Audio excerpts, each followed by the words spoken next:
Doa adalah persekutuan intim di antara orang percaya dengan Tuhan. Dari firman Tuhan kita melihat bahwasanya kerap kali doa itu disampaikan dengan berbagai cara menyampaikan doa kepada Tuhan.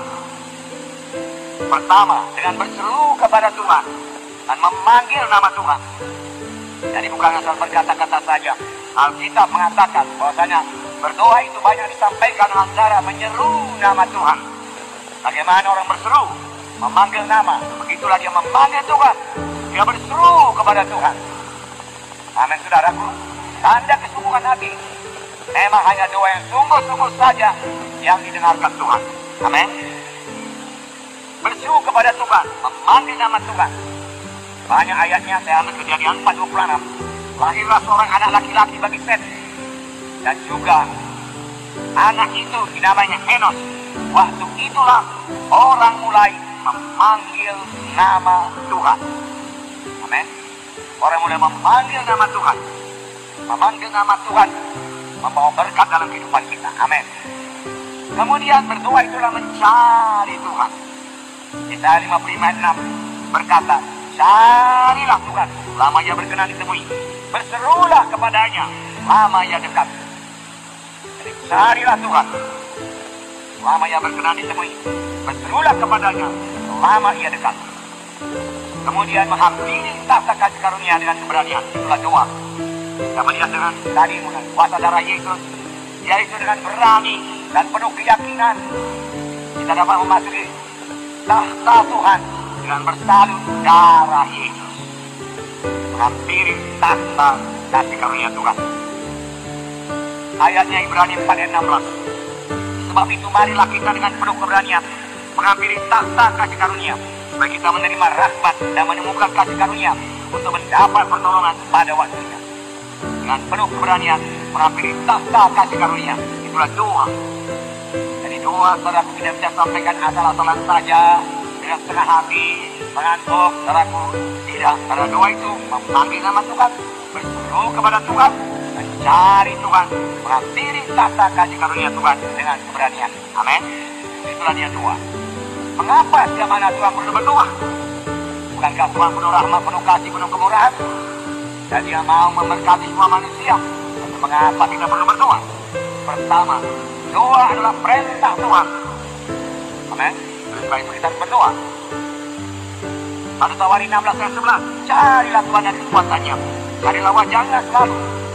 Ini adalah kalimat perintah.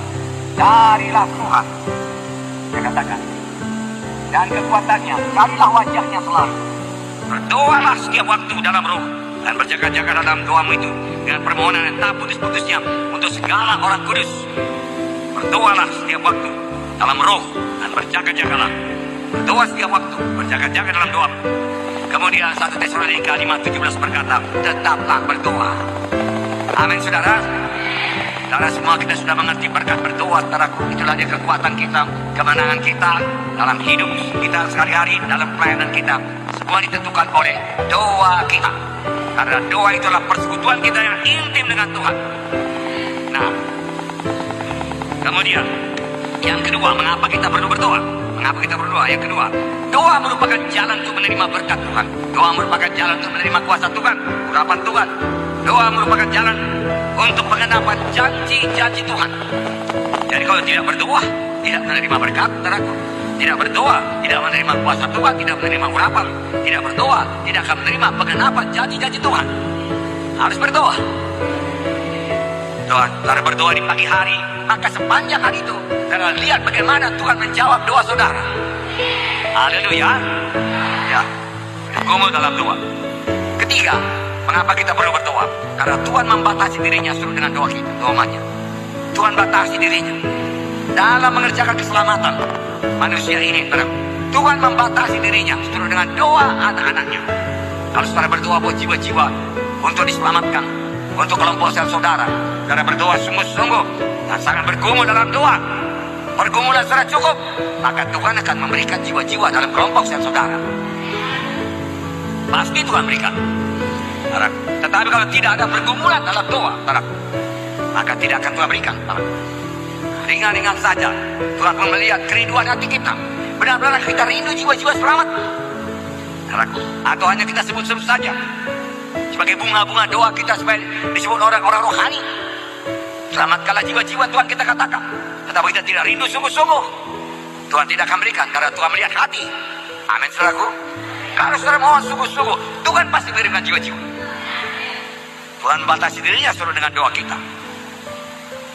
Kalau kita tidak berdoa, kita akan kehilangan banyak-banyak berkat Tuhan. Matius 9:38.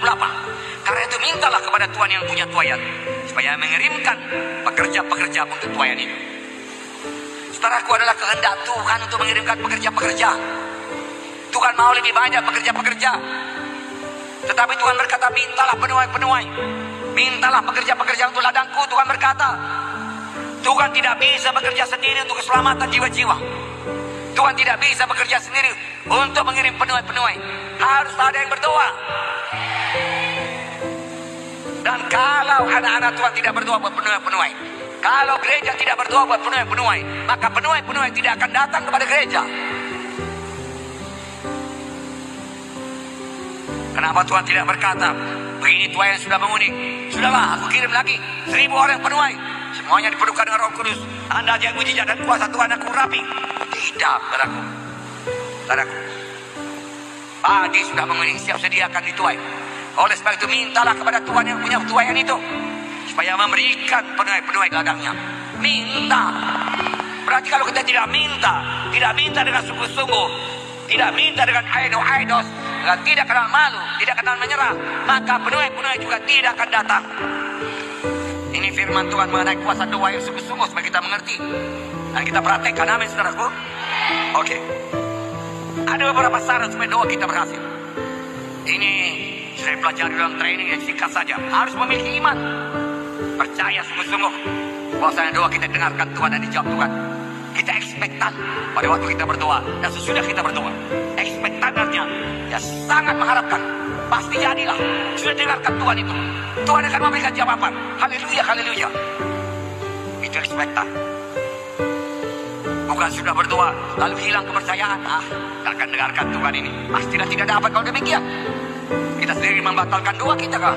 Dengan demikian sini dikatakan Markus 11:24, karena itu aku berkata kepada apa saja kamu minta dan doakan, percayalah bahwa kamu telah menerimanya, maka hal itu akan diberikan kepadamu. Percayalah, berimanlah. Haleluya.